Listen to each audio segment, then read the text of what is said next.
Welcome student, मैं LK Jha unique new Bharati publication से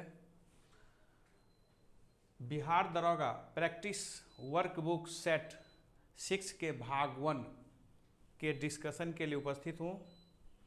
आपका प्रश्न है धार्मिक स्वतंत्रता के अधिकार निम्नलिखित में कौन सा शामिल है। तो अंतरम की स्वतंत्रता का अधिकार, धर्म का प्रचार आचरण, जबरन धार्मिक आदेश के विरुद्ध स्वतंत्रता का अधिकार, उपयुक्त जबरन धार्मिक आदेश के विरुद्ध स्वतंत्रता का अधिकार, उपयुक्त सभी। तो हम देखेंगे सभी उपयुक्त सभी इसका आंसर होगा। भारतीय संविधान के अनुच्छेद 25 से 28, ये 25 से 28 जो अनुच्छेद है ये धार्मिक स्वतंत्रता से संबंधित है। धार्मिक स्वतंत्रता जो है दी गई है जिसमें 25 अनुच्छेद में कहा गया है अंतरात्मा की स्वतंत्रता, अंतःकरण की स्वतंत्रता। तो अंतःकरण की स्वतंत्रता का अर्थ होता है कि हम कोई भी विचार धर्म को मान सकते हैं अथवा नहीं मान सकते हैं, ये मेरा अपना अधिकार है। हम नास्तिक हो सकते हैं, आस्तिक हो सकते हैं। धर्म का प्रचार आचरण 26 में धर्म के प्रबंधन आचरण प्रचार प्रसार की छूट दी गई है। हम कहीं भी धर्म प्रचार अपना कर सकते हैं, हम अपने धर्म के अपने विचार को रख सकते हैं, उसमें उसके अनुयायियों की संख्या में वृद्धि कर सकते हैं, हम अपने धर्म का प्रबंधन कर सकते हैं। जबरन धार्मिक आदेश के विरुद्ध स्वतंत्रता, यदि किसी को धर्मांतर जबरन किया जाता है, बलजोरी किया जाता है, बाई फोर्स किया जाता है, तो उसके विरुद्ध भी हमें अधिकार है। यानी हम किसी को अपने विचार या अपने धर्म जो है उस पर दबाव में प्रलोभन देकर नहीं थोप सकते हैं। यदि ऐसा करते हैं तो धर्मांतर कानून के अधीन हमें सजा दी जा सकती है। दूसरा प्रश्न है भारत किस संदर्भ में धर्मनिरपेक्ष है। कोई भी धर्म देश धर्म नहीं है, धर्म निजी मामला है, देश धर्म जाति के आधार पर भेदभाव नहीं कर सकता है। उपयुक्त सब सही है। भारत धर्मनिरपेक्ष है। 42वें संविधान संशोधन द्वारा 1976 में प्रस्तावना में यह बात जोर दिया गया और प्रस्तावना में पहले ही विचार, अभिव्यक्ति, विश्वास आदि की धर्म आदि के लिए स्वतंत्रता दिया गया है। तो जैसा कि हम जानते हैं कि भारत में कोई भी धर्म नहीं है, भारत धर्मनिरपेक्ष है। निजी मामला धर्म हमारी व्यक्तिगत मामला है। देश धर्म जाति के आधार पर कोई भेदभाव नहीं करती है। तो इस प्रकार सभी दिए गए विकल्प आपके सही हैं। तीसरा प्रश्न है भारत के राष्ट्रपति अपना इस्तीफा सौंपते हैं। तो भारत के राष्ट्रपति अपना इस्तीफा जो है यदि सौंपेंगे तो वह उपराष्ट्रपति को राष्ट्रपति अपना इस्तीफा किसको सौंपेंगे, उपराष्ट्रपति को, और उपराष्ट्रपति अपना इस्तीफा किसको सौंपेंगे, राष्ट्रपति को। राष्ट्रपति अपना त्याग पत्र देंगे उपराष्ट्रपति को, उपराष्ट्रपति अपना त्याग पत्र राष्ट्रपति को देते हैं। राष्ट्रपति की शपथ ग्रहण जो है वह भारत के मुख्य न्यायाधीश दिलाते हैं और भारत के उपराष्ट्रपति को शपथ ग्रहण भारत के राष्ट्रपति के द्वारा दिलाया जाता है। चौथा प्रश्न है रक्षा बलों का सर्वोच्च समादेश निहित होता है। तो हमारे राष्ट्रपति तीनों सेना के सुपर कमांडर होते हैं। अब जैसा कि हम जानते हैं तीनों सेना की अध्यक्षता जब होती है तो रक्षा मंत्री द्वारा की जाती है, लेकिन तीनों सेना के सुपर कमांडर हमारे राष्ट्रपति होते हैं। देश में युद्ध या शांति की घोषणा राष्ट्रपति के द्वारा किया जाता है। अभी अभी सेना में एक और पद नया बनाया गया है, चीफ ऑफ डिफेंस स्टाफ, जो पूर्व भारत के स्थल सेना अध्यक्ष बिपिन रावत को दिया गया है। इस चीफ ऑफ डिफेंस स्टाफ पद का उद्देश्य है कि तीनों सेना के बीच ये कोऑर्डिनेटर के रूप में काम करेंगे।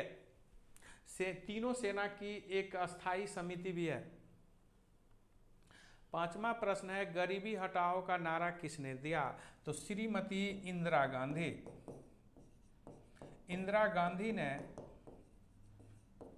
1971 ईस्वी में गरीबी हटाओ का नारा दिया और गरीबी हटाओ गरीबी उन्मूलन के लिए पंचमी पंचवर्षीय योजना में इन्होंने कुछ ठोस कदम उठाने का प्रयास किया, जिसमें 20 सूत्री कार्यक्रम बहुत ही महत्वपूर्ण रहे।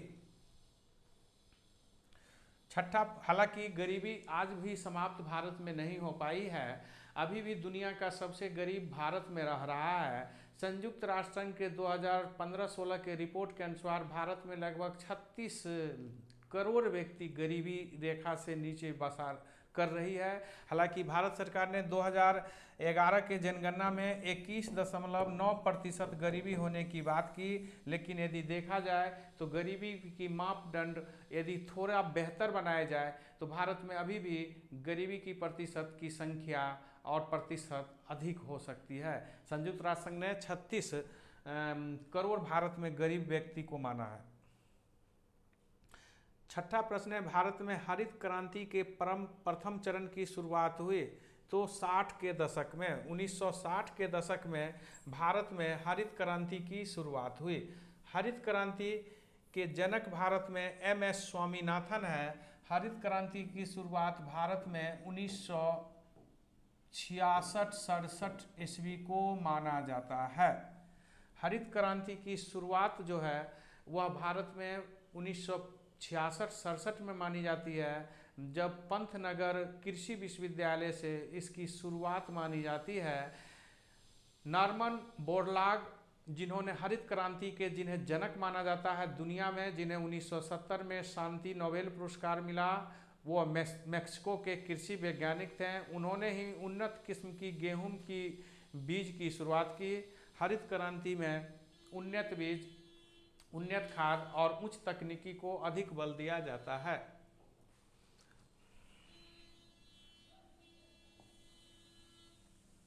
सातवां प्रश्न है, आय के वितरण में व्याप्त विषमताओं को प्रदर्शित करने वाला रेखा क्या कहलाता है? तो आय के वितरण में व्याप्त विषमताओं को दूर करने के लिए लॉरेंस वक्र का प्रयोग किया जाता है। जैसे कि हम जानते हैं, आय में व्याप्त विषमताओं, आय किसी देश की विषमताओं को दिखाने के लिए यदि किसी देश की आय मान लिया जाए ये है, इस देश की समरूप आय इस प्रकार से बढ़ती जा रही है, तो इसका अर्थ है कि आय में विषमता गरीबी की स्थिति को और उस देश की विभिन्न क्षेत्रों में जो विकास हुआ है उसमें एक रूपता की कमी को दर्शाता है। किसी भी देश में एक समान जो है आय विवरण वाला रेखा, वक्र रेखा नहीं हो सकती है। हालांकि क्योंकि विभिन्न व्यक्तियों की कार्य करने की क्षमता, विभिन्न क्षेत्रों में विकास की अवस्था अलग अलग होती है। हालांकि एक समानता सब में देखी जाती है कि आय विवरण में उच्च और निम्न वर्ग के बीच एक संतुलन रेखा होना चाहिए। एक यदि संतुलन रेखा है तो आय और व्यय एक उचित अनुपात में माना जाएगा। यदि इसमें वक्र रेखा अधिक होती है तो आय की जो है माने उच्च आय और निम्न आय वाले बीच की खाई अधिक गहरी मानी जाती है। आठवां प्रश्न है, निम्नलिखित में कौन सा प्रत्यक्ष कर है? तो प्रत्यक्ष कर मृत्यु कर जो है प्रत्यक्ष कर है। मृत्यु कर जो कोई किसी की मृत्यु होती है उसके बाद जो उनकी वसीयतनामा जो उनके पास रह जाता है उसकी जो वसीयतनामा होती है, यदि किसी आदमी की मृत्यु हो गई और मृत्यु के बाद जो उनके वंशज है जिसको हम वसीयतनामा उत्तराधिकारी के लिए उस जमीन या उस संपत्ति पर हम अपना दावा पेश करते हैं तो उस पर जो कर लगाया जाता है वह प्रत्यक्ष कर होता है। इसके अतिरिक्त जो व्यापारिक टर्नओवर पर कर हो या सीमा शुल्क हो या मनोरंजन या समृद्धि कर हो, ये सभी अप्रत्यक्ष कर के श्रेणी में आते हैं। नौवां प्रश्न है, वे सभी चीजें जो हमें प्राकृतिक से प्राप्त करते हैं तथा भूमि, जल, खनिज, जंगल, वातावरण, वर्षा उनकी परिसंपत्ति कहलाती है। तो प्राकृतिक संसाधन। हम जानते हैं कि साधन दो प्रकार की होती है, एक प्राकृतिक संसाधन और दूसरा कृत्रिम संसाधन। कृत्रिम संसाधन को हम मानवीय साधन भी कह सकते हैं, जो मानव द्वारा तैयार किया जाता है, मानव उसके मूल में होते हैं। प्राकृतिक संसाधन दुर्लभ साधन होते हैं जिनकी क्षय होने के बाद फिर उसका रिसाइकलिंग होना बहुत ही कठिन होता है। जो हमारी भूमि है, हमारी जल है, नदी है, पर्वत है, पठार है, मरुस्थल है, वन संपदा है, ऐसी संपदा जो मानव द्वारा निर्मित नहीं किया जा सकता है उसे ही हम प्राकृतिक संसाधन कहते हैं, और जो मानव द्वारा निर्मित किया जा सकता हो उसे हम कृत्रिम संसाधन के अंतर्गत रखते हैं। मानवीय संसाधन और मानवीय संसाधन और प्राकृतिक संसाधन दोनों मिलकर मानव के सुख सुविधा और विकास के लिए कार्य करते हैं। 10 प्रश्न है। राज्यसभा का गठन कब की गई? तो 3 अप्रैल 1952 को राज्यसभा का गठन किया गया। जैसा कि आप जानते हैं कि 1919 के एक्ट में सर्वप्रथम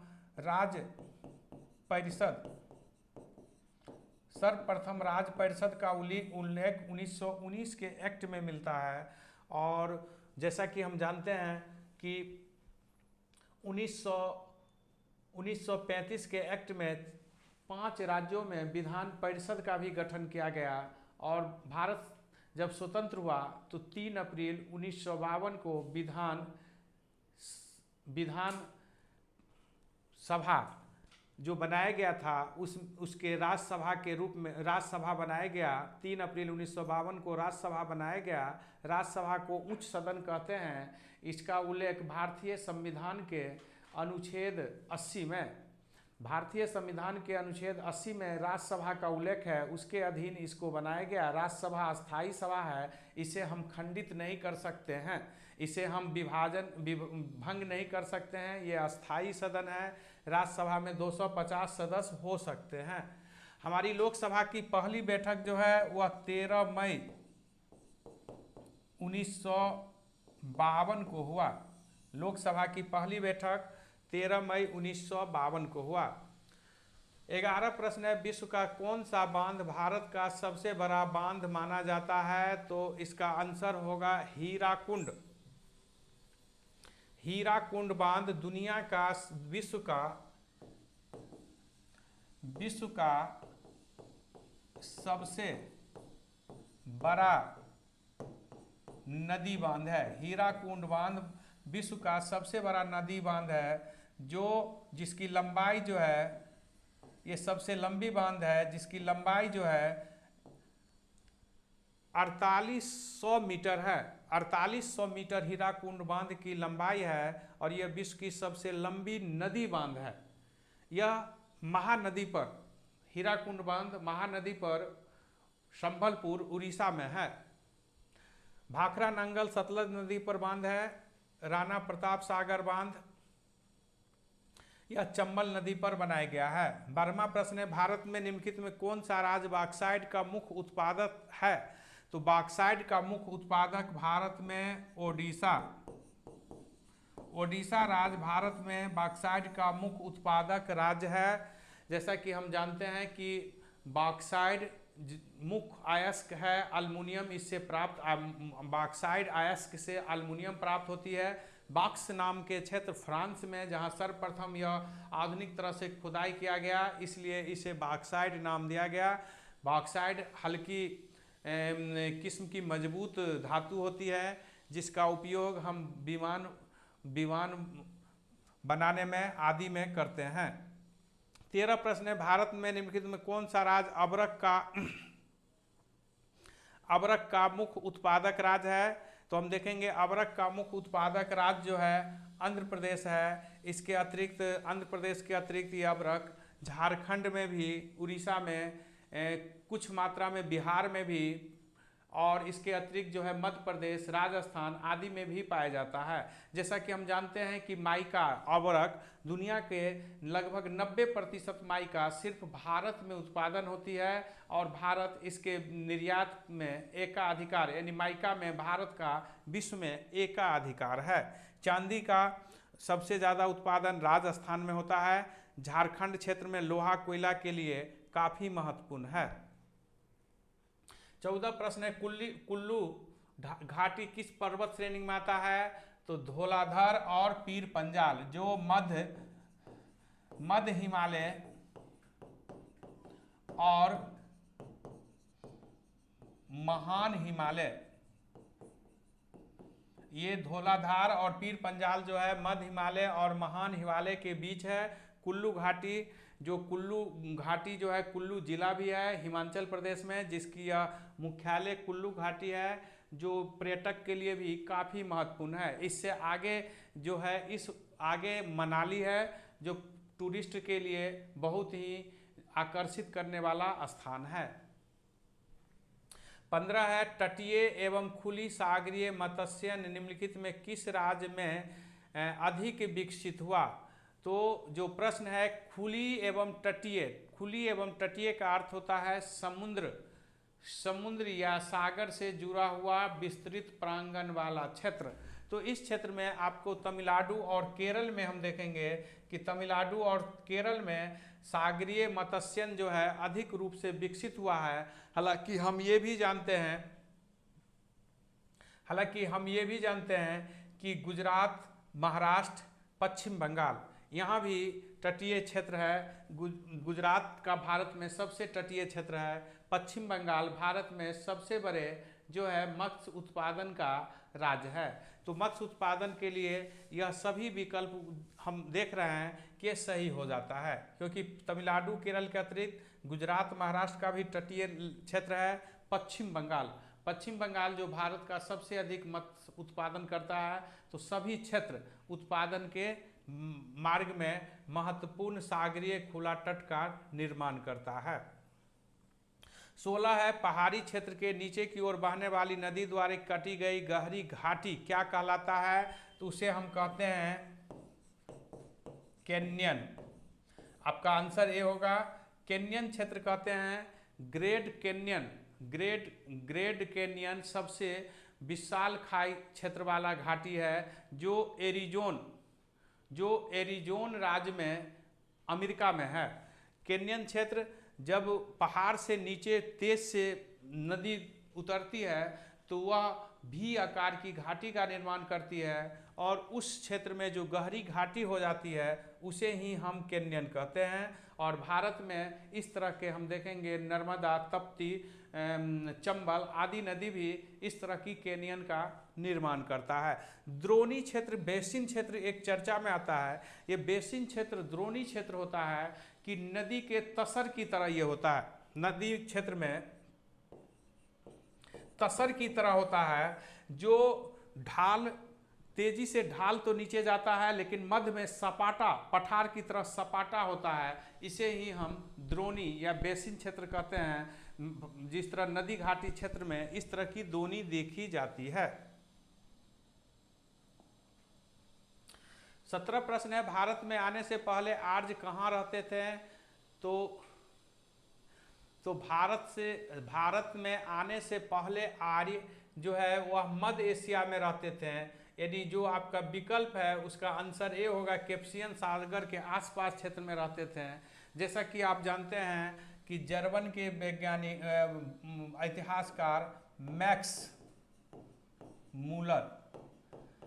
मूलर ने सर्वप्रथम यह प्रमाणित किया कि आर्य भारत आने से पहले कहाँ रहते थे, मध्य एशिया में। मध्य एशिया माइनर हुआ लगभग 1450 बीसी में। यहाँ एक अभिलेख मिला है जिसमें 4 वैदिक देवता का नाम है, जिस देवता से संबंध आर्य का रहा है। तो लगभग 1500 बीसी में भारत में आर्य आया। आर्य भारत में मध्य एशिया से आया और फिर ये आकर भारत में सप्त सिंधम प्रदेश में पहले निवास किया।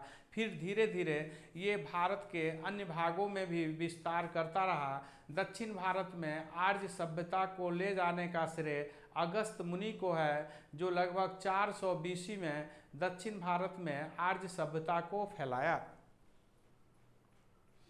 18 प्रश्न है आर्य द्वारा निम्नलिखित में किस देवता की पूजा नहीं की जाती थी। तो आकाश देवता जो ध्वज देवता है इनकी तो पूजा की जाती थी। ये स्वर्ग के देवता थे, वर्षा के देवता, और शुरू में युद्ध के देवता इंद्र की भी पूजा होती थी। सूर्य देवता की भी पूजा होती है। लक्ष्मी की पूजा नहीं होती थी। तो संपदा की देवी लक्ष्मी की पूजा आर्य लोग नहीं करते थे। आर्य लोग जो है आकाश, जो आर्यकाल के सबसे प्राचीनतम देवता थे, इन्हें स्वर्ग का देवता कहा गया। ऋग्वेद में इंद्र को सर्वश्रेष्ठ देवता माना गया है।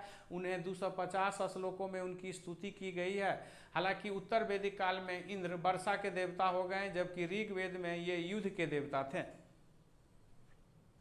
19 प्रश्न है, वित्त आयोग के अध्यक्ष को कौन नियुक्त करते हैं? तो वित्त आयोग के अध्यक्ष को राष्ट्रपति नियुक्त करते हैं। अनुच्छेद 280 के अंतर्गत वित्त आयोग के नियुक्ति जो होती है वह राष्ट्रपति के द्वारा की जाती है। इनमें 5 सदस्य होते हैं, जिसमें एक उच्च न्यायालय के न्यायाधीश की योग्यता प्राप्त व्यक्ति भी होते हैं, और इन के अध्यक्ष की नियुक्ति राष्ट्रपति द्वारा और इनके सदस्य की जाती है। राष्ट्रपति अध्यक्ष ऐसे व्यक्ति को नियुक्त करेंगे जो आर्थिक मामला के सार्वजनिक क्षेत्र के विशेषज्ञ हो। हम जैसा कि जानते हैं कि प्रथम वित्त आयोग का गठन 1951 में केसी नियोगी की अध्यक्षता में हुई थी, और 15वें वित्त आयोग की नियुक्ति जो है NK सिंह की अध्यक्षता में हुई, जिनकी सिफारिश अभी चल रही है 2020 से 2025 तक इनकी सिफारिश चलेगी। यानी वर्तमान में 15वें वित्त आयोग की सिफारिश चल रही है, जिनके अध्यक्ष NK सिंह। वित्त आयोग जो अपनी सिफारिश देती है वह राष्ट्रपति सदन में रखाते हैं। वित्त आयोग के द्वारा केंद्र और राज्यों के बीच राजस्वों का बंटवारा किया जाता है। 20वां है, प्राचीन भारत का महान विधि निर्माता कौन थे? तो मनु जो थे प्राचीन भारत के विधि निर्माता थे। मनु को भारत का प्रथम विधि निर्माता माना जाता है। हिंदू लॉ के प्रथम ज्ञाता पुष्यमित्र शुंग के दरबार में मनु रहते थे। मनु स्मृति मनु की प्रसिद्ध पुस्तक है। पाणिनि जो है ये अष्टाध्यायी पुस्तक लिखी, जो पहला व्याकरण माना जाता है, और कौटिल्य ने अर्थशास्त्र की रचना की। आधुनिक भारत का मनु डॉक्टर अंबेडकर को माना जाता है। 21 प्रश्न है, किसको व्हाइट ऑफ द अर्थ कहा जाता है? तो मेंटल को व्हाइट ऑफ द अर्थ कहा जाता है। मेंटल जो 2900 किलोमीटर तक है, ये मेंटल जो 2900 किलोमीटर तक है, इसे व्हाइट ऑफ द अर्थ कहा जाता है। क्रस्ट, पृथ्वी की ऊपरी भूपट्टी को हम क्रस्ट कहते हैं। भूपट्टी पर हम देखेंगे कि सीमा सियाल और निफे तत्व की प्रधानता है। कोर, पृथ्वी के केंद्रीय सबसे निचला भाग जहां आयरन की बहुलता है, जो मैग्मा पिघला हुआ अवस्था में आयरन है, जो जहां बहुत ही अधिक मात्रा में दाब है। पृथ्वी के क्रस्ट पर सबसे अधिक पाए जाने वाला जो पदार्थ है वह ऑक्सीजन है, जो 27% से अधिक है, 46% से अधिक है, 46% से अधिक है। और सिलिकॉन उसके बाद आता है, जो 27.8% है। तीसरा स्थान एल्युमिनियम का आता है, जो 8.1% है।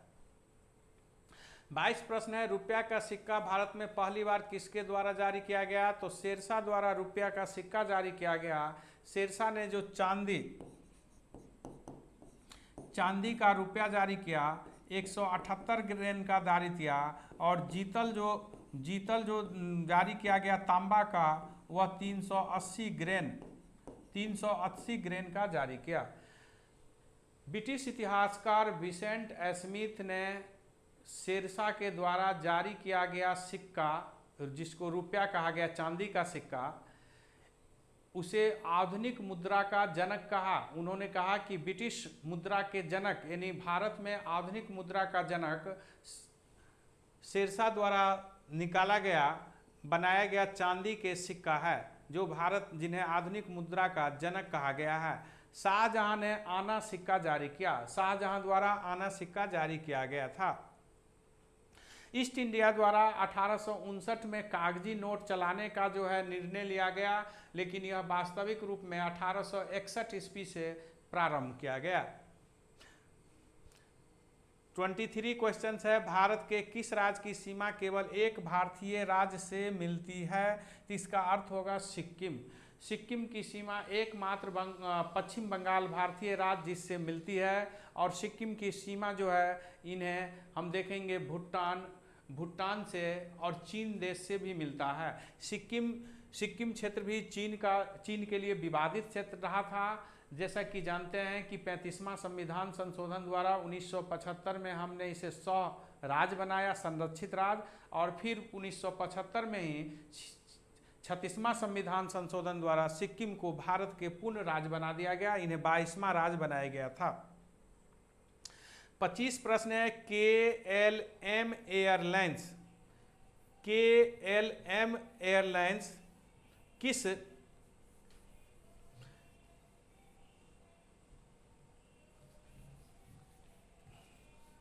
किस देश से संबंधित है? तो AL एयरलाइंस देश दी नीदरलैंड्स, KLM एयरलाइंस दी नीदरलैंड से संबंधित है। कुवैत एयरलाइंस, कुवैत का इंटरनेशनल एयरपोर्ट है, एयरलाइंस है। जापान एयरलाइंस, जापान का एयरलाइंस है। एयर इंडिया भारत का इंटरनेशनल उड़ान भरने वाली जो है एयरलाइंस है। इंडोनेशिया का एयरलाइंस का नाम है गरूर, इंडोनेशिया इंटरनेशनल एयरलाइंस। बड़ी आश्चर्य है कि इंडोनेशिया दुनिया की सबसे बड़ी मुस्लिम आबादी वाला देश है, और उस देश के गरूर हुआ विष्णु जी का वाहन। गरूर इंडोनेशिया इंटरनेशनल एयरलाइंस उनका नाम, उसका पूरा नाम है। तो इस प्रकार हम देखते हैं कि दक्षिण पूर्वी एशिया देश इंडोनेशिया, थाईलैंड आदि में भारतीय सभ्यता, हिंदू भारतीय सभ्यता और संस्कृति का काफ़ी प्रसार है। स्पष्ट है कि उस देश के इंटरनेशनल जो एयरलाइंस है उसका नाम गरूर रखा गया है। 26 प्रश्न है गौतम बुद्ध की मृत्यु कहाँ हुई? तो गौतम बुद्ध की मृत्यु कुशीनगर में गौतम बुद्ध के मृत्यु को कहा गया है महापरिनिर्वाण। तो बुद्ध की जो महापरिनिर्वाण हुई कब हुई? 483 BC में। कहाँ? कुशीनगर में, जो उत्तर प्रदेश में है। लुम्बिनी वन में बुद्ध का जन्म हुआ। श्रावस्ती में बुद्ध ने सबसे अधिक उपदेश दिया। कौशल राज्य की राजधानी श्रावस्ती। बोध गया में बुद्ध ने ज्ञान प्राप्ति किया। 27 प्रश्न है लक्षद्वीप की राजधानी निम्नलिखित में कौन सा है? तो कारावती।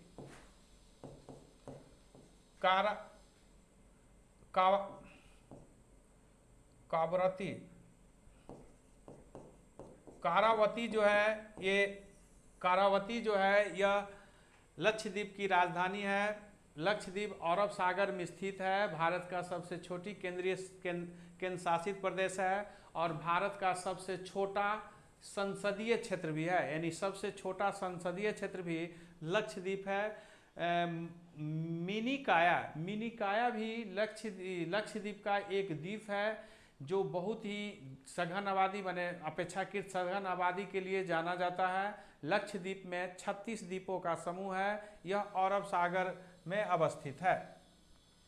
कच्चा टीपू द्वीप, यह भारत और श्रीलंका के बीच विवाद का विषय बना हुआ था। भारत सरकार ने एक समझौता के अधीन श्रीलंका को दे दिया। माहे जहां पुर्तगालियों की जहां पहले फ्रांसीसियों की बस्ती थी। माहे में फ्रांसीसियों की पहली बस्ती थी। फ्रांसीसी क्रांति किस वर्ष हुआ? तो 14 जुलाई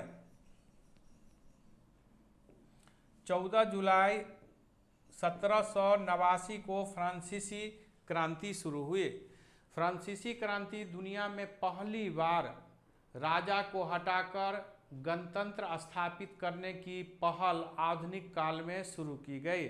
जैसा कि हम जानते हैं कि फ्रांस की आर्थिक स्थिति बहुत खराब हो गई थी, सामाजिक संरचना बहुत ही जटिल हो गई थी। इस स्थिति में लुई 16वें उस समय जो वहाँ के राजा थे, उन्होंने अपने को उस स्थिति से बाहर निकालने के लिए कोई कठोर कदम उठाने में काफ़ी हिचकिचाहट व्यक्त किया, काफ़ी हेजिटेटेड रहे, जिसके परिणाम स्वरूप वहाँ जनसाधारण ने विद्रोह कर दिया और बोलेत्सिव जो फ्रांस में जेल था उसको तोड़कर 14 जुलाई को इस क्रांति का आगाह किया, शुरुआत किया। हालांकि गणतंत्र के बाद फिर आतंक राज स्थापित हो गया, जिसमें राजतंत्र करने वाले को गुलोटिन बनाया गया, जिसमें लाखों व्यक्ति की हत्या कर दी गई।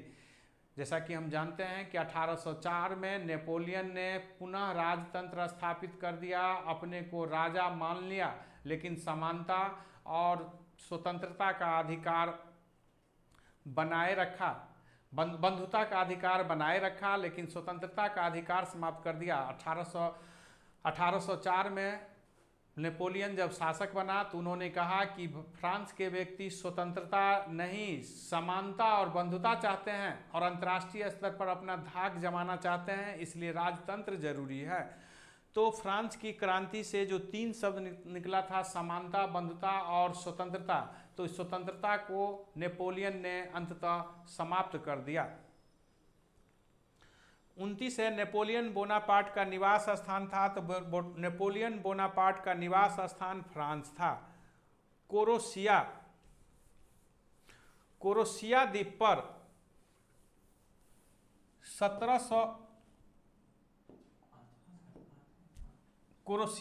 पर 1769 ईस्वी में हम देखेंगे कि नेपोलियन का जन्म हुआ था। नेपोलियन कार्ल बोनापार्ट इनके पिता का नाम था। ये सेना में एक सेना के रूप में भर्ती अधिकारी के कमीशन इन्हें प्राप्त हुआ। सेना के रूप में ये भर्ती लिए सेना अधिकारी के रूप में, और देखते ही देखते ये फ्रांस के सबसे बड़े व्यक्ति के रूप में अपने को स्थापित किया।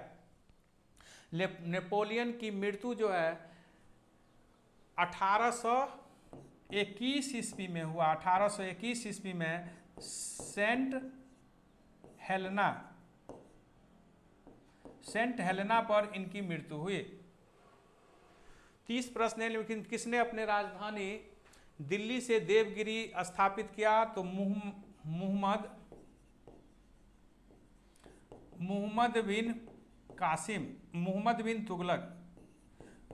बिन तुगलक ने अपनी राजधानी देवगिरी ले गया। देवगिरी यादव वंश की राजधानी थी, जिस पर इन लोग ने कब्जा कर लिया था और फिर उसे राजधानी बनाया और दौलताबाद, देवगिरी का नाम दौलताबाद रखा गया।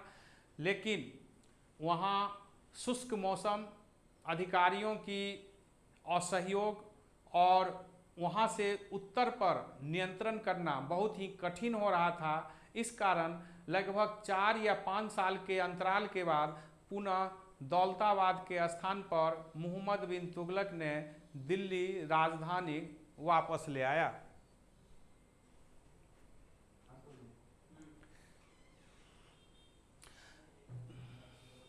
इकतीस है मास्को में हुई 1980 के ओलंपिक खेलों में बहिष्कार में अग्रता किस देश ने की? तो अग्रता जो है संयुक्त राष्ट्र अमेरिका ने किया।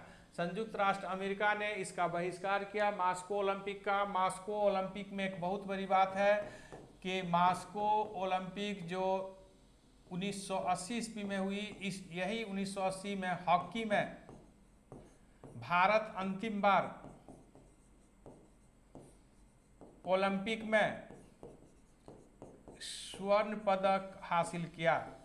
मास्को ओलंपिक जो 1980 में हुई उसमें भारत ने स्वर्ण पदक प्राप्त किया हॉकी में, उसके बाद भारत ने प्राप्त नहीं कर पाया है। 32 है संध्या तारे का उदय किस रूप में निरूपण होता है? तो पूरब में निरूपण होता है। जैसा कि हम जानते हैं कि शुक्र ग्रह को संध्या का तारा और सुबह का भी तारा कहा जाता है। यह सबसे चमकीला तारा होता है। जैसा कि हम जानते हैं कि पृथ्वी और अन्य ग्रह जो है ये पश्चिम से पूरब की ओर घूमती है, लेकिन इसके अपवाद भी है। जेसी ओब्सन विश्व पुस्तक किस क्षेत्र में दी जाती है? विश्व पुरस्कार किस क्षेत्र में दी जाती है? तो यह खेल कूद में दी जाती है। जेसी ओब्सन पुरस्कार अवार्ड जो है यह खेल कूद से संबंधित है। पत्रकारिता में जो है पुलितजी पुरस्कार, प्रेम भाटिरा पुरस्कार आदि दिया जाता है। कलिंग पुरस्कार विज्ञान में दिया जाता है। साहित्य क्षेत्र में व्यास सम्मान, सरस्वती सम्मान आदि पुरस्कार जो है साहित्य क्षेत्र में दिया जाता है। 34 है भारत के साथ जिन्होंने सर्वप्रथम व्यापार संबंध बनाया। तो हम देखेंगे कि भारत के साथ व्यापार संबंध बनाने वाला पहला यूरोपियन कंपनी पुर्तगाली था। भारत के साथ व्यापार करने वाला पहला पुर्तगाली जो है 1502 में भारत में कंपनी खोली। डच दूसरा है, डच ने 1602 में कारखाना भारत में खोली। अंग्रेज ने 1608 में कारखाना भारत में खोली और फ्रांसीसी 1664 ईस्वी में भारत में कारखाना खोली। तो पहले पुर्तगाल आए, फिर डच आए, फिर अंग्रेज आए और फिर फ्रांसीसी भारत में व्यापार करने आए। ये व्यापारी कंपनी भारत में प्रारंभ में तो व्यापार करने आए, लेकिन भारत की जो राजनीतिक दुर्दशा थी, खामियां थी, उससे ये लाभ उठाकर धीरे धीरे भारत में राजनीतिक हस्तक्षेप किया। ऐसा करने वाला पहला फ्रांसीसी था और फिर ये अंततः इसमें सफलता अंग्रेज को मिला और भारत पर अधिकार कर लिया। 35 है फ्लोरेंस नाइटिंगेल का नाम किस युद्ध से जुड़ा है। तो क्रीमिया का युद्ध जो 1853 से 56 के बीच हुआ, इसमें तुर्की और रूस के बीच हुआ। तुर्की को सहयोग ब्रिटेन, फ्रांस, इटली आदि द्वारा दिया गया। इस युद्ध में जो एक महत्वपूर्ण बात है कि इटली के जो प्रधानमंत्री बने, जिसका नाम था काउंट काबूर, ने कहा था कि क्रीमिया के कीचड़ से इटली का एकीकरण होगा, निर्माण होगा। वह सही हुआ, चरितार्थ हुआ। इसी युद्ध के समय फ्लोरेंस नाइटिंगेल ने जो नर्स के रूप में अपनी भूमिका का निर्वहन किया और उन्होंने यह पहली बार दुनिया को बताया कि किसी भी देश का क्यों न हो, यदि कोई घायल हो, यदि उसे सेवा श्रुति की ज़रूरत है तो उसकी सेवा करना परम धर्म है। इसीलिए इन्हें the lady of the lamp के नाम से जाना जाता है। फ्लोरेंस नाइटिंगेल ने भारत में लॉर्ड रिपन को भारत का क्या कहा, उद्धारक कहा। लॉर्ड रिपन भारत के सबसे उदार प्रशासक थे। प्रथम विश्व युद्ध 1914 से 18, द्वितीय विश्व युद्ध 1939 से 45 के बीच में लड़ा गया। 36 है पृथ्वी पर ध्रुवीय व्यास किसके विषुवतीय व्यास से कितना कम है। तो हम देखेंगे कि 42 किलोमीटर होगा। जैसा कि हम जानते हैं कि पृथ्वी का जो है विषुवतीय व्यास 756 किलोमीटर है और ध्रुवीय व्यास 12,714 किलोमीटर है। तो इस पर 12,714 किलोमीटर है। तो इस प्रकार हम देखेंगे कि लगभग 42 किलोमीटर ध्रुवीय व्यास से विषुवतीय व्यास अधिक होता है, अधिक है। तो जैसा कि हम जानते हैं कि पृथ्वी की जो कुल क्षेत्रफल है वह लगभग 16 करोड़ वर्ग किलोमीटर के लगभग है।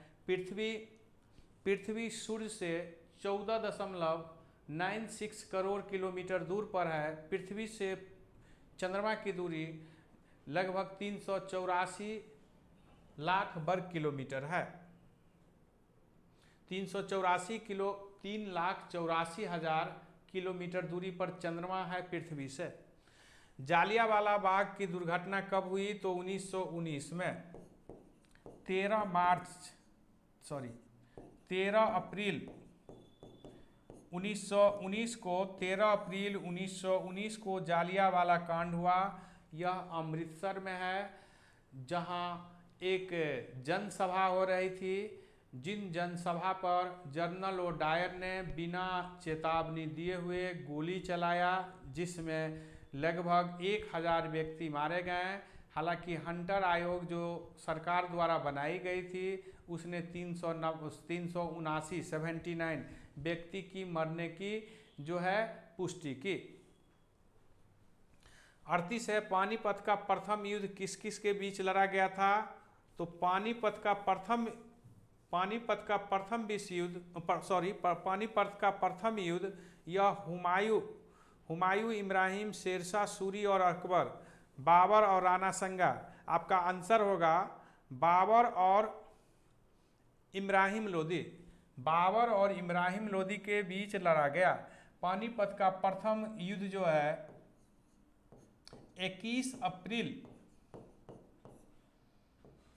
1526 ईस्वी में हुआ। इस युद्ध में बाबर ने इब्राहिम लोदी को पराजित किया और फिर हत्या कर दिया। बाबर ने पानीपत के प्रथम युद्ध के बाद मुगल वंश की स्थापना किया। पानीपत के द्वितीय युद्ध 1556 में अकबर और हेमू के बीच हुआ और पानीपत के तृतीय युद्ध 1761 में मराठा और अहमद शाह अब्दाली के बीच लड़ा गया। भारतीय पटल पर आर्य कब आए? तो आर्य के आने का समय लगभग 1500 बीसी है। आर्य मध्य एशिया से भारत में सर्वप्रथम सप्त सेंधव प्रदेश में आया, यानी पंजाब क्षेत्र में आया। आर्य सभ्यता को हम दो भाग में बांटते हैं। 1500 से 1000 बीसी तक जो है पूर्व वैदिक काल, और 1000 बीसी से जो है 600 बीसी तक उत्तर वैदिक काल के नाम से जानते हैं। आर्य भारत लगभग 1500 बीसी में जो है ये मध्य एशिया से आए और मध्य एशिया से सर्वप्रथम यह भारत में पंजाब क्षेत्र में सप्त सेंधव प्रदेश में 7 नदियों के प्रदेश के क्षेत्र में निवास किया। 40 प्रश्न है। रणथंभौर वन प्राणी अभयारण्य भारत के किस प्रदेश में है? तो राजस्थान में रणथंभौर वन प्राणी अभयारण्य है, राजस्थान में अवस्थित है। रणथंभौर के किला भी इतिहास में प्रसिद्ध रहा है। शेर बब्बर के लिए यह प्रसिद्ध स्थान है। गुजरात के गिर वन के शेर जो है वह विश्व विख्यात है। 41 प्रश्न है। विश्व की सबसे ऊंची मुक्त रूप से खड़ी हुई संरचना CN टावर। पहले CN टावर रहा है। वर्तमान में खलीफा बुर्ज सबसे ऊंची इमारत है। सबसे ऊंची संरचना जो है वर्तमान में खलीफा बुर्ज है। बांग्लादेश की संसद का नाम है तो जातीय संसद बांग्लादेश का नाम संसद का नाम है। बांग्लादेश के संसद का नाम जातीय संसद है। वहाँ 26 मार्च को बांग्लादेश में स्वतंत्रता दिवस मनाया जाता है। बांग्लादेश को लेकर भारत 3 दिसंबर 1971 से 16 दिसंबर 1971 के बीच युद्ध किया था। मजलिस संसद को कहा जाता है। ईरान आदि देशों में संसद को मजलिस कहा जाता है। राष्ट्रीय नेशनल असेंबली जो है, राष्ट्रीय नेशनल असेंबली पाकिस्तान के संसद को कहा जाता है। शोरा जो है यह अफगानिस्तान के संसद को कहा जाता है। राष्ट्रीय पंचायत नेपाल के संसद को कहा जाता है। 43 प्रश्न है। बांग्लादेश का सृजन हुआ तो बांग्लादेश का सृजन 1971 में हुआ। 3 दिसंबर 1971 से 16 दिसंबर 1971 तक भारत ने इसके लिए बांग्लादेश से युद्ध किया। इस युद्ध का मुख्य कारण था कि बांग्लादेश में शेख मुजीबुर रहमान जो वहाँ सबसे अधिक सीट लाकर प्रधानमंत्री बनने के दावेदार हुए हैं, जिन्हें पश्चिमी पाकिस्तान यानी आज के पाकिस्तान ने मानने से इनकार कर दिया, जिसके परिणाम स्वरूप गृह युद्ध हुआ। सेना ने पश्चिमी पाकिस्तान यानी आज के पाकिस्तान का समर्थन दिया। इस स्थिति में भारी मात्रा में जो है शरणार्थी भारत आने लगे। वहाँ हिंदू मुस्लिम पर काफ़ी सेनाओं ने जुल्म किया, काफ़ी जो है हत्या और विभिन्न प्रकार की यातना देने लगे। इन्हीं परिस्थितियों में अंततः भारत ने इसमें हस्तक्षेप किया और एक स्वतंत्र बांग्लादेश के रूप में अस्तित्व लाया। बांग्लादेश को मान्यता देने वाला पहला देश भी भारत था। 16 दिसंबर को भारत में विजय दिवस इस उपलक्ष्य में मनाते हैं। द्वितीय विश्व युद्ध के बाद सबसे बड़ी समर्पण यही युद्ध के बाद जनरल नियाज के नेतृत्व में 93,000 सेना ने विक्रमजीत सिंह अरोड़ा के सामने समर्पण कर दिया। यानी पाकिस्तान के 93,000 सेना ने भारत के ब्रिगेडियर जनरल के सामने समर्पण कर दिया था। 44 प्रश्न है, महावीर किस घराने से? तो महावीर क्षत्रिय जाति के थे, ज्ञात्रिक कुल से, ज्ञात्रिक कुल यानी घराना से, वंश से संबंधित थे ये। तो महावीर क्षत्रिय जाति के थे और ज्ञात्रिक घराना से संबंधित हैं। शाक्य कुल से संबंधित जो है बुद्ध जी थे, गौतम बुद्ध थे। लिच्छवी सबसे प्राचीनतम गणराज्य, प्राचीन भारत की जो दुनिया की पहली गणराज्य बनने की गौरव प्राप्त की थी। सातवाहन ये ब्राह्मण वंश जिसकी स्थापना सीमुक ने किया था। मानसून का कारण है तो हवाओं का मौसमी उत्क्रमण मानसून का मुख्य कारण है। जैसा कि हम जानते हैं, एक ग्रीष्म मानसून है और दूसरा शीत मानसून है। ग्रीष्म मानसून से वर्षा होती है, मानसून के इल नीनो, जेट स्ट्रीम और तिब्बत पठार के जो वातावरण बनता है, तापीय वातावरण, इन सब का प्रभाव जो है मानसून पर पड़ता है। मानसून प्रायः 1 जून के आसपास अरब सागर तट पर सर्वप्रथम केरल से भारत में प्रवेश लेती है। भारत में मानसून 2 रास्ते से आते हैं, एक केरल तट से, अरब सागर से होकर केरल तट से, और दूसरे बंगाल की खाड़ी से पश्चिम बंगाल के रास्ते। 46 है, फैजी निम्नलिखित में किसके दरबार में? तो फैजी अकबर के दरबार में रहते थे। फैजी अबुल फजल के भाई थे। फैजी के पिता का नाम शेख मुबारक था। शेख मुबारक जो अकबर के सलाहकार में एक थे, और फैजी जो अकबर के दरबार में कवि के रूप में अपना जीवन यापन किया।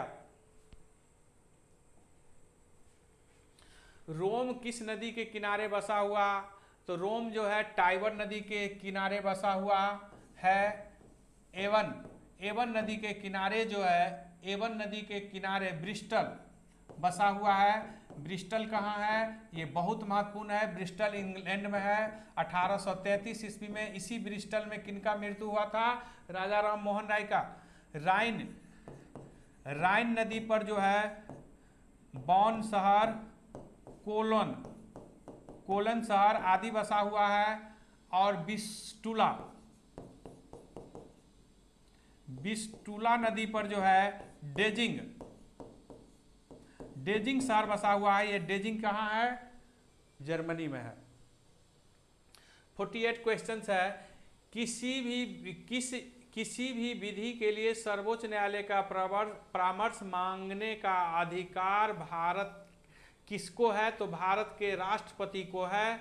जैसा कि हम जानते हैं, राष्ट्रपति को परामर्शदात्री यानी परामर्श मांगने का भी अधिकार है, पूछने का अधिकार है। भारतीय संविधान के 143 अनुच्छेद में इसका उल्लेख है कि राज्य के देश के हित, किसी भी सार्वजनिक हित पर किसी भी अति महत्वपूर्ण संगीन मामलों में महत्वपूर्ण बातों को जानने के लिए कि कानून क्या कहती है, संविधान क्या कहती है, राष्ट्रपति सुप्रीम कोर्ट से पूछ सकती है। सुप्रीम कोर्ट उस पर अपना विचार दे सकती है, नहीं भी दे सकती है।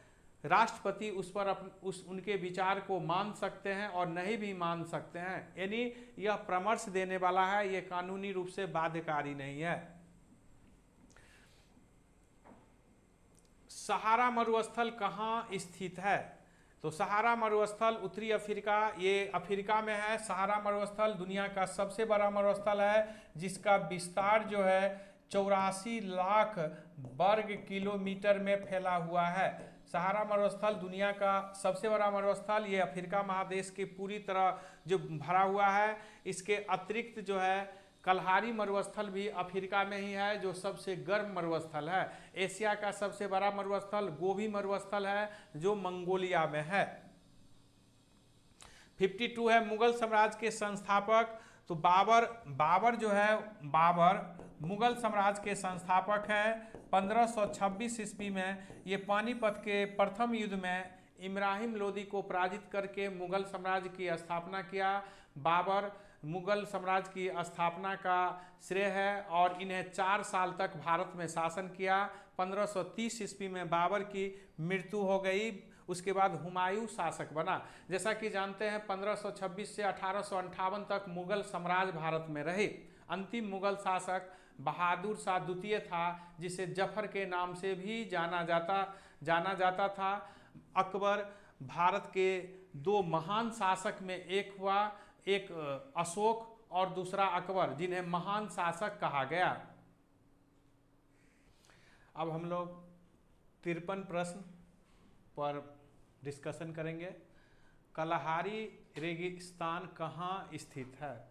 तो कलहारी रेगिस्तान दक्षिण पश्चिम अफ्रीका में अवस्थित है।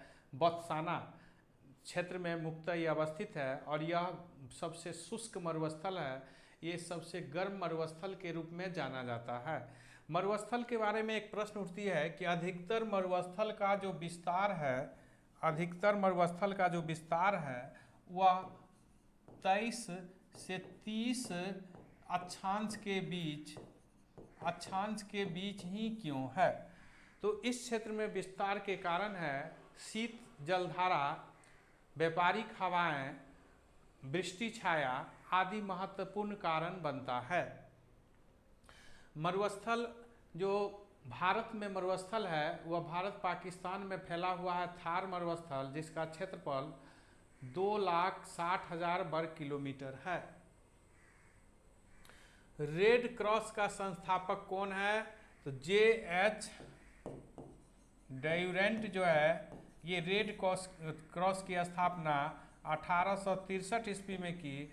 8 मई को हम अंतर्राष्ट्रीय रेड क्रॉस दिवस मनाते हैं। बेडन पावेल स्काउट गाइड से संबंधित बेडन पावेल है।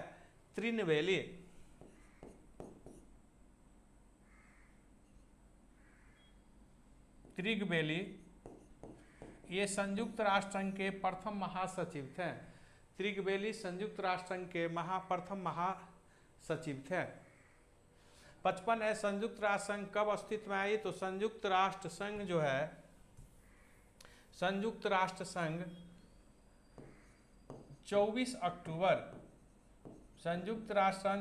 अक्टूबर 1945 में अस्तित्व में आया। संयुक्त राष्ट्र में वर्तमान में 193 देश है। अंतिम 193वां देश दक्षिण सूडान है। दक्षिण सूडान जो 2011 में सूडान से अलग हुआ। संयुक्त राष्ट्र संघ के जो सबसे जनरल सभा है, जिसे महासभा कही जाती है, इस महासभा के प्रधान महासचिव जो प्रधान सभा के बातों को महासचिवालय द्वारा अपने को निरूपण करते हैं। संयुक्त राष्ट्र संघ की जो सबसे महत्वपूर्ण संगठन है, संस्था है या संगठन है, वह है सुरक्षा परिषद, जिसमें 15 सदस्य होते हैं। 10 अस्थायी और 5 अस्थायी सदस्य होते हैं। 5 अस्थायी सदस्य जो है वह है अमेरिका, रूस, चीन, ब्रिटेन और फ्रांस। 56 है सांची किस कला की मूर्तियों का निरूपण, कला और मूर्ति कला का निरूपण करती है? तो सांची जो है ये बौद्ध धर्म से संबंधित है। सांची सागर जिला मध्य प्रदेश में अवस्थित है और ये सांची का स्तूप जो भारत में सबसे बड़ी स्तूप है, इसको बनाने का श्रेय अशोक को जाता है। बौद्ध साहित्य के अनुसार अशोक ने 84,000 स्तूप का निर्माण करवाया। हालांकि जिसमें सबसे महत्वपूर्ण स्तूप जो है वह सांची का स्तूप है। बुद्ध के अवशेषों पर बनाए गए स्मारक को स्तूप कहा जाता है।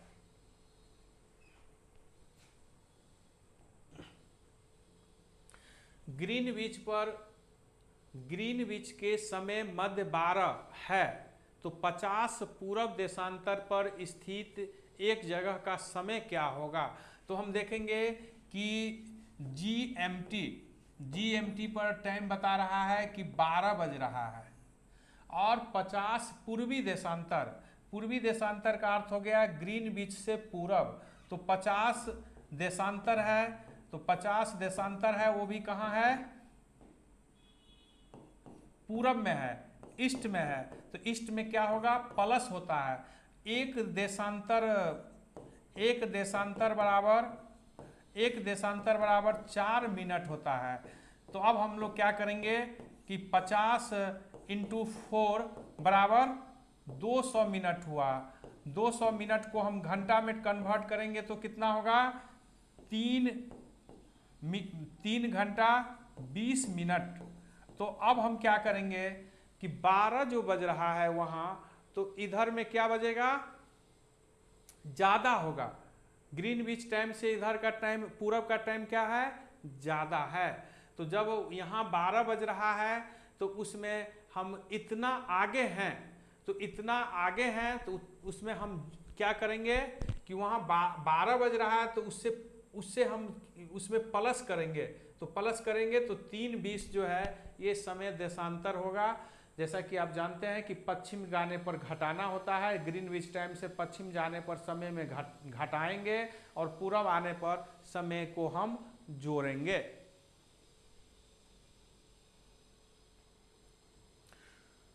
प्रश्न 58 है, निम्नलिखित कथनों पर विचार कीजिए। लोक लेखा समिति का अध्यक्ष लोकसभा द्वारा नियुक्त किया जाता है, यह सही है। लोक लेखा समिति के सदस्य लोकसभा के सदस्य, राज्यसभा के सदस्य उद्योग व्यापार से जाने माने व्यक्ति होते हैं, यह गलत है। तो आपका आंसर केवल 2 होगा। लोक सेवा आयोग, लोक लेखा समिति में कुल सदस्य जो होते हैं 22 सदस्य होते हैं, जिसमें 15 लोकसभा के सदस्य होते हैं और 7 जो है ये राज्यसभा के सदस्य होते हैं। इन सदस्य के जो अध्यक्ष होते हैं वह हमेशा ही विरोधी दल के होते हैं। तो अधीररंजन चौधरी वर्तमान में लोक लेखा समिति के अध्यक्ष है, जो कांग्रेस पार्टी से जुड़ा हुआ व्यक्ति है। लोक लेखा समिति जो है, पब्लिक अकाउंट कमेटी जो है, यह संसद की आय व्यय से संबंधित सबसे बड़ी समिति है जो केग के रिपोर्ट पर विचार करती है। 59 प्रश्न है, कोनेरू हम्पी किस से संबंधित है? तो खेल खिलाड़ी है। कोनेरू हम्पी शतरंज खिलाड़ी रही है। शतरंज खिलाड़ी रही है। ये अपने समय में सबसे कम उम्र की ग्रैंड मास्टर जीतने वाली महिला खिलाड़ी रही है कोनेरू हम्पी। ये शतरंज, जैसा कि जानते हैं कि शतरंज की शुरुआत भारत से हुआ। शतरंज में 64 वर्ग होता है। तो कोनेरू हम्पी जो है सबसे कम उम्र में महिला शतरंज ग्रैंड मास्टर जीतने वाली खिलाड़ी थी।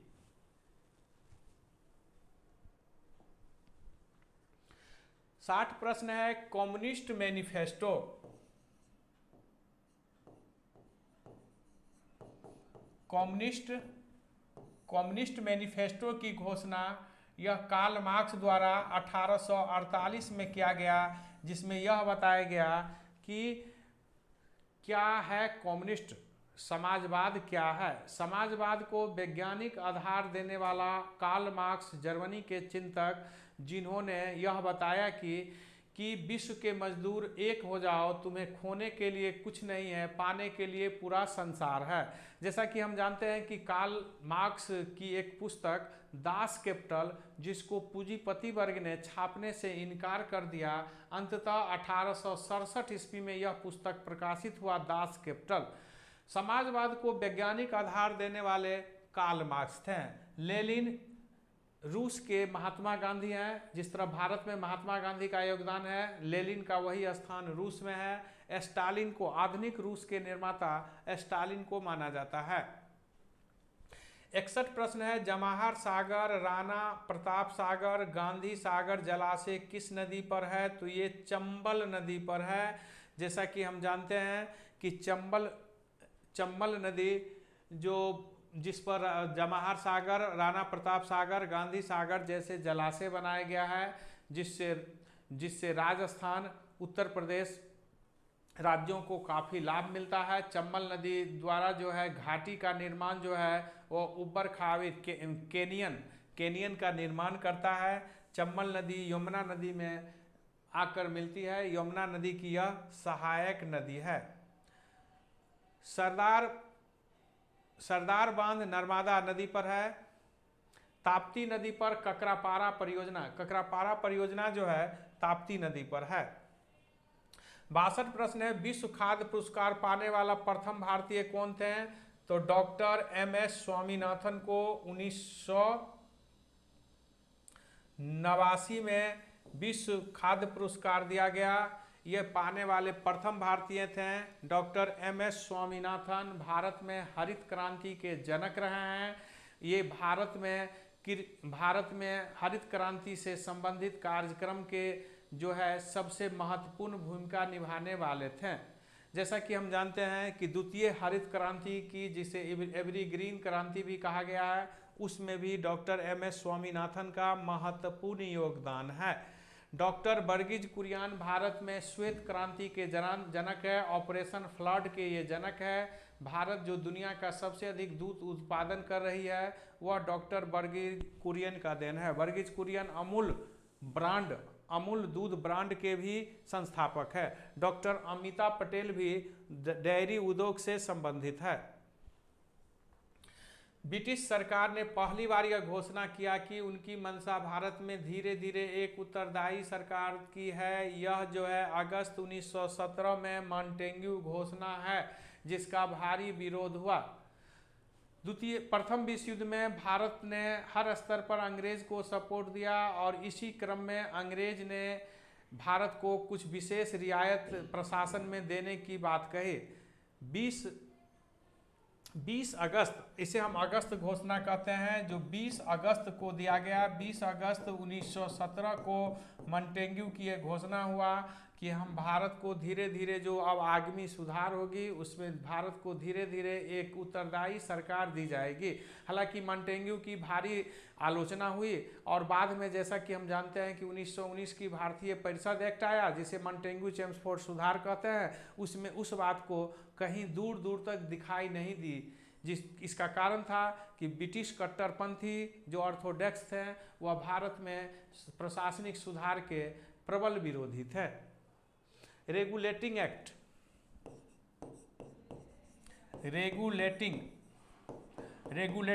1773 में आया था, जिसके द्वारा कंपनी पर ब्रिटिश संसद का नियंत्रण शुरू हो गया। भारत सरकार कानून 1858 द्वारा कंपनी का शासन समाप्त हो गया और ब्रिटिश शासन शुरू हो गया। क्रिप्स मिशन द्वारा द्वितीय विश्व युद्ध में भारतीयों को सहयोग प्राप्त करने के लिए प्रयास किया गया। 65 है, खेल प्रशिक्षकों को द्रोणाचार्य पुरस्कार किस वर्ष स्थापित की गई? तो ये 1985 ईस्वी में की गई। द्रोणाचार्य महाभारत के महत्वपूर्ण पात्र जो कौरव पांडव राजकुमारों के प्रशिक्षक थे। द्रोणाचार्य पुरस्कार खेल कोच को दिया जाता है, जिसके कारण उनके शिष्य उत्कृष्ट अंतर्राष्ट्रीय स्तर पर खेल प्रदर्शन करते हैं। द्रोणाचार्य पुरस्कार की अब खेल राशि 5 लाख से बढ़ाकर 10 लाख कर दिया गया है। द्रोणाचार्य पुरस्कार की अब खेल राशि जो राशि दी जाती है इनाम में, वह 10 लाख कर दिया गया है।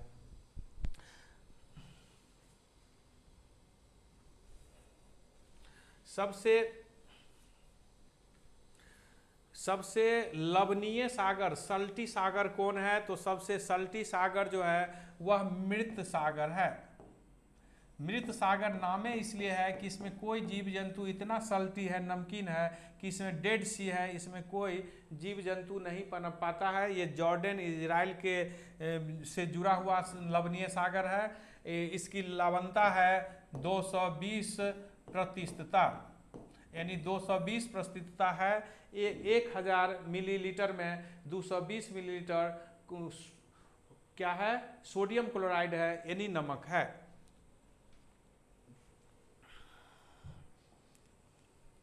है, ऑस्ट्रेलिया एवं पापुआ न्यू गिनी को कौन सा अलग करता है? तो टारस जल संधि जो है पापुआ और न्यू गिनी को अलग करता है।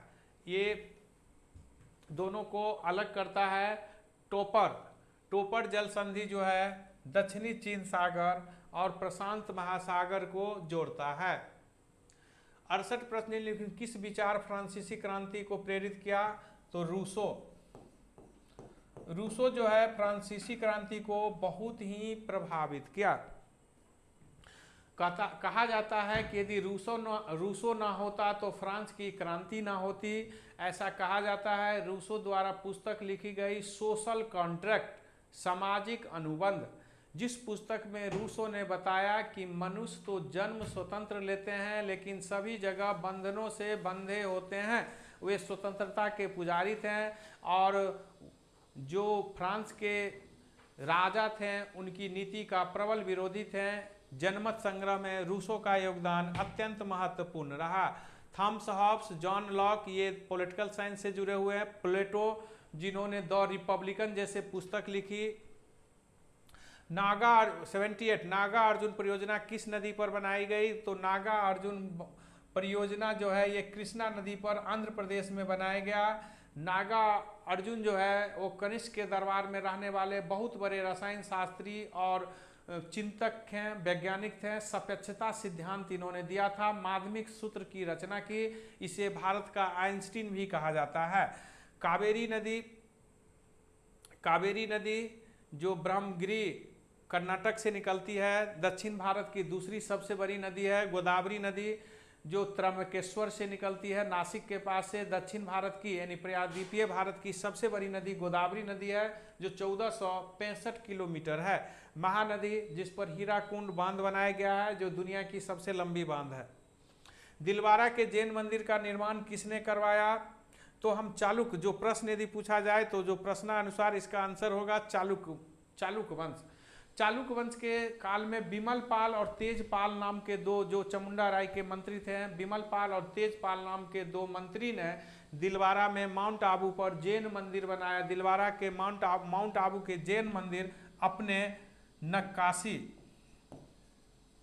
नक्काशी के लिए ये विश्व विख्यात है। ये बहुत ही छोटा मंदिर है दिलवारा के जैन मंदिर माउंट आबू पर्वत पर, लेकिन यह मंदिर जो है अपनी नक्काशी के लिए विश्व विख्यात है। यह सफेद मार्बल का बना हुआ है।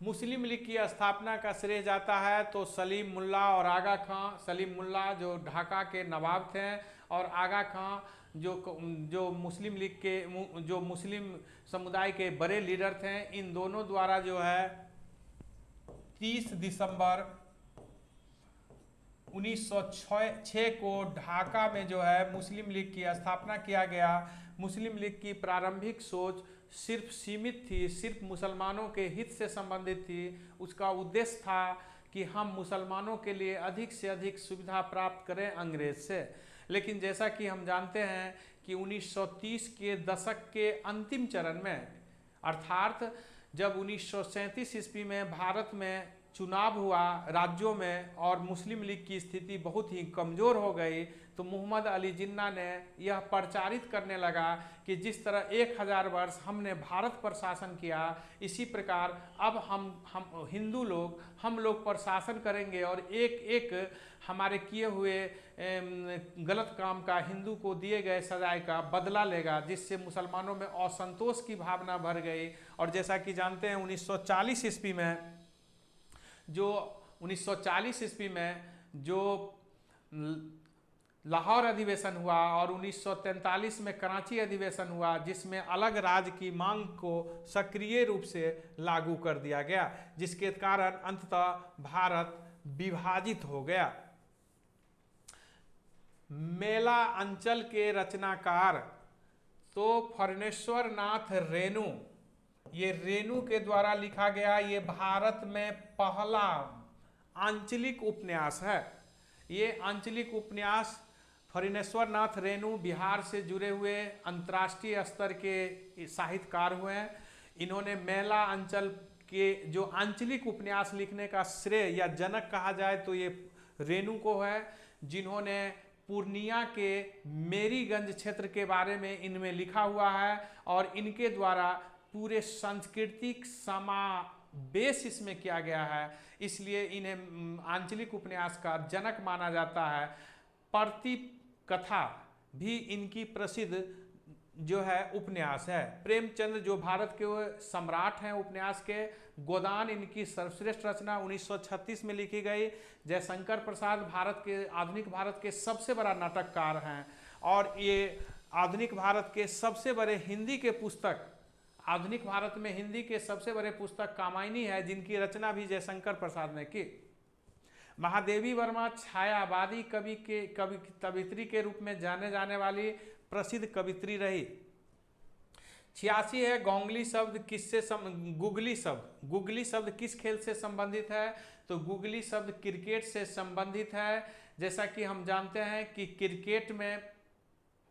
क्रिकेट से संबंधित नाइट चैना मैन, थर्ड मैन आदि बहुत सारे शब्द आते हैं।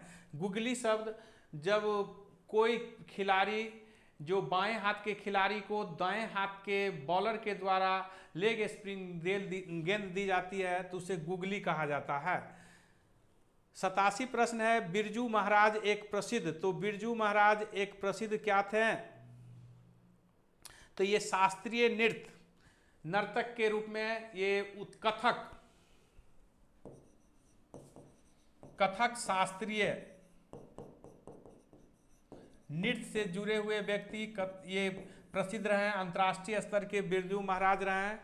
जैसा कि हम जानते हैं कि कथक नृत्य जो है ये उत्तर भारत से संबंधित है। भारत में शास्त्रीय नृत्य 8 है, जिसमें कथक नृत्य उत्तर भारत से जुड़ा हुआ है। फ्रेंच बोली निम्नलिखित में राज्य केंद्र शासित प्रदेश में बोली जाती है।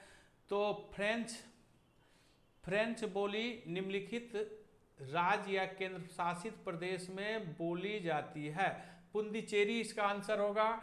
जैसा कि हम जानते हैं कि पुंडुचेरी में फ्रांसीसी का जो है प्रभाव रहा। 1673 ईस्वी में बालकोंडपुरम के सुल्तान शेख खान लोदी से जो है फ्रैंको मार्टिन ने एक जमीन ले लिया, और मार्टिन ने उसी जमीन पर पुंडुचेरी, जिसे वो पांडिचेरी कहा जाता था, पांडिचेरी के नींव रखा। जैसा कि हम जानते हैं कि 1954 ईस्वी में फ्रांसीसी सरकार की जो भी भारत में बस्तियां थी, जिस तरह पुंडुचेरी यानी पांडिचेरी, कारिकल, माही, उसके अतिरिक्त दीव, दमन आदि जो क्षेत्र था फ्रांसीसी, 1954 में एक संधि के द्वारा भारत सरकार को सौंप दिया। तो पांडिचेरी में फ्रेंच भाषा का अभी भी प्रभाव है, अभी भी फ्रांसीसियों का जो है वहाँ सांस्कृतिक हमें देखने को मिलती है। गोवा, जिसको भारत का जीता जागता यूरोप कहा जाता है, भारत का जीता जागता यूरोप गोवा है, जहाँ पुर्तगालियों की लंबी अवधि तक उपनिवेश रही।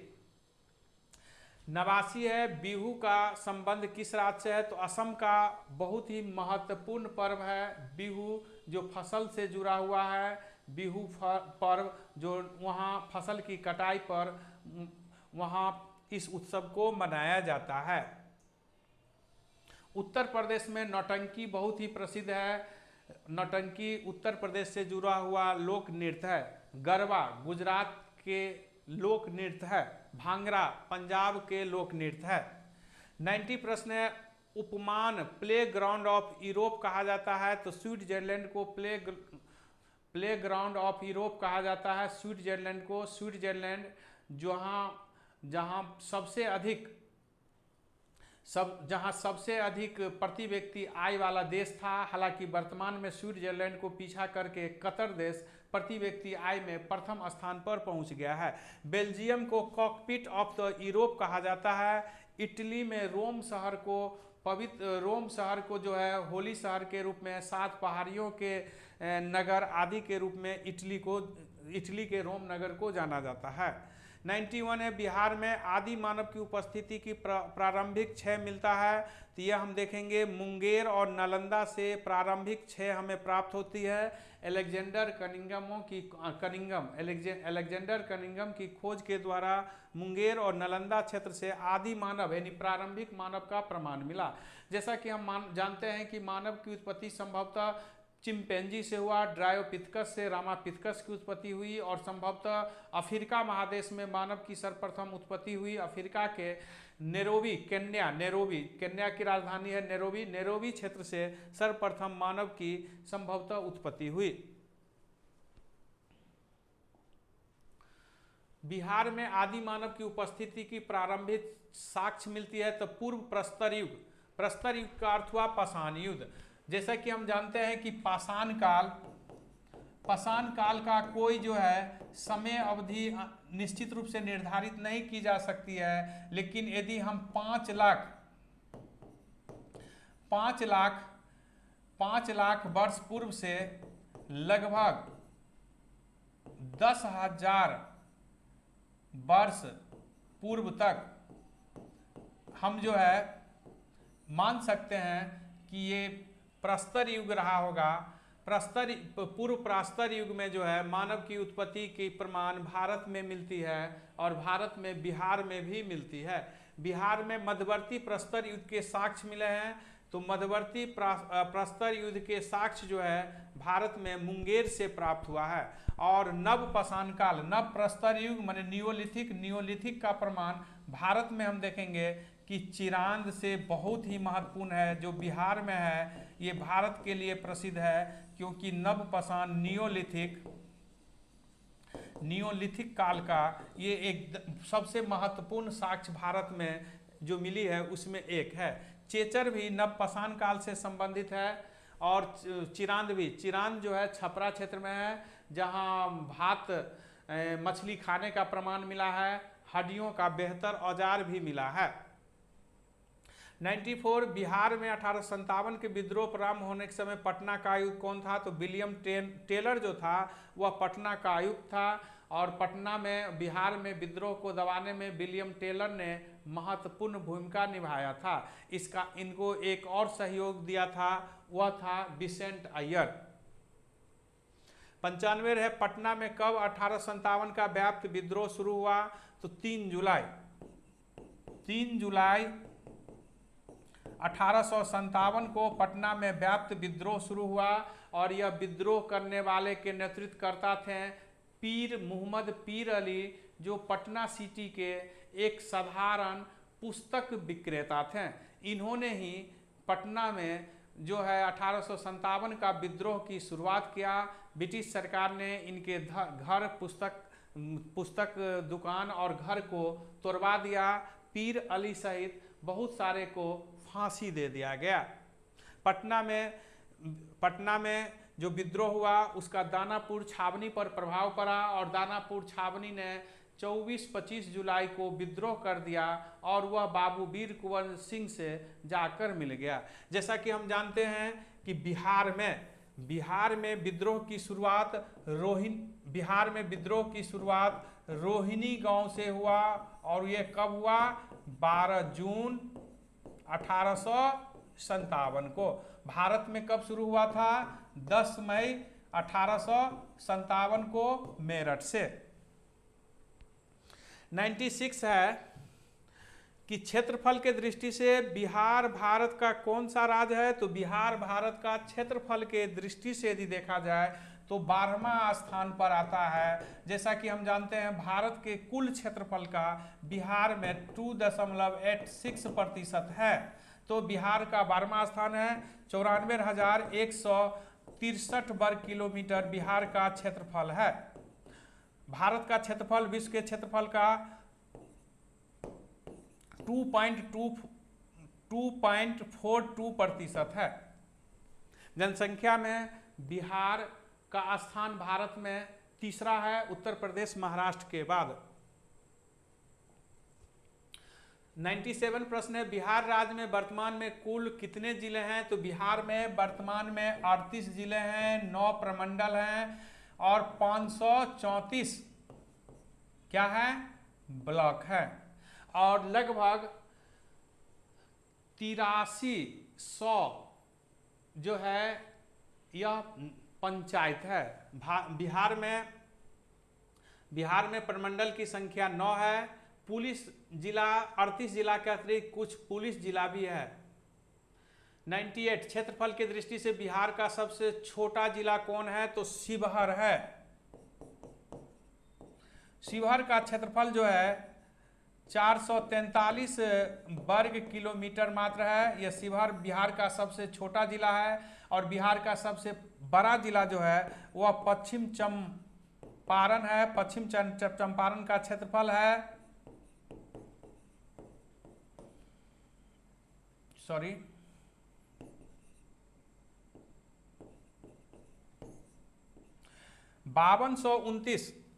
5229 वर्ग किलोमीटर जो है वह पश्चिम चंपारण का क्षेत्रफल है। भारत का दूसरा स्थान सबसे बड़े जिला में आएगा, वह है गया। गया भारत का दूसरा सबसे बड़ा क्षेत्रफल में बिहार का गया दूसरा सबसे बड़ा क्षेत्रफल में जिला है। बिहार का सबसे बड़ा जिला क्षेत्रफल में पश्चिम चंपारण है। सबसे छोटा जिला शिवहर है। भारत में सबसे अधिक जनसंख्या घनत्व जो है वो भी बिहार में है और बिहार में सबसे अधिक जनसंख्या घनत्व शिवहर जिला में है जो 1880 प्रति वर्ग किलोमीटर है। तो बिहार में सबसे अधिक जनसंख्या घनत्व कहाँ है? शिवहर में है। सबसे छोटा जिला शिवहर है। बिहार का सबसे बड़ा जिला कौन है जनसंख्या में? पटना। 99 प्रश्न है, बिहार में विधान परिषद की संख्या है। तो बिहार में विधान परिषद की संख्या जो है वह 75 है। बिहार में विधान परिषद की संख्या 75 है। बिहार में विधानसभा की सदस्यों की संख्या 243 है। बिहार में राज्यसभा के सदस्य चुने जाते हैं 16 और बिहार से लोकसभा के सदस्य चुने जाते हैं 40। तो बिहार में 75 विधान परिषद का सदस्य है, 243 विधानसभा में सदस्य होते हैं, 16 राज्यसभा में भेजे जाते हैं और 40 जो है वह बिहार से लोकसभा के प्रतिनिधि करते हैं। 100वां प्रश्न है, बिहार में कालीन निर्माण के लिए प्रसिद्ध है। तो ओबरा बिहार में जो है कालीन उद्योग के लिए प्रसिद्ध है। बिहार में बुनकर सूती वस्त्र बुनाई के लिए गया जिला में जो है गया जिला काफ़ी प्रसिद्ध है। और बिहार में रेशम उद्योग, रेशम की कटाई बुनाई के लिए जो है वह भागलपुर क्षेत्र काफ़ी प्रसिद्ध है। धन्यवाद।